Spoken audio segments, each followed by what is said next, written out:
శ్రీ గురుభ్యో నమః. శ్రీమాత్రే నమః. ఈరోజు జగద్గురు శ్రీ శంకరాచార్యులు వారు రచించినటువంటి సౌందర్యలహరిలోని 20వ శ్లోకాన్ని మనం ఇప్పుడు చెప్పుకుంటున్నాం అన్నమాట. కిరంతి మంగేభ్యః కిరణ నికురుంబామృతరసం హృదిత్వా మాధత్తే హిమకర శిలామూర్తిమివయః ససర్పాణాం దర్పం సమయతి శకుంతాధిప ఇవ జ్వరప్లుష్టాన్ దృష్ట్యా సుఖయతి సుధాధారశిరయా.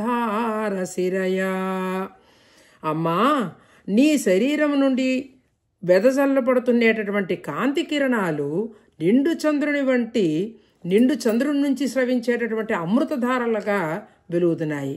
అటువంటి తేజముతో నిండిన కాంతిపుంజమును మనసులో ధ్యానించిన వారికి గరుడ భగవానుని దర్శించిన సర్పాలు ఎలా తొలగిపోతాయో అదేవిధంగా అమ్మ అమృతధారలను ఆస్వాదించిన వారికి జ్వరాలు, రోగాలు అన్నీ కూడా తొలగిపోతాయి అని దీని భావము.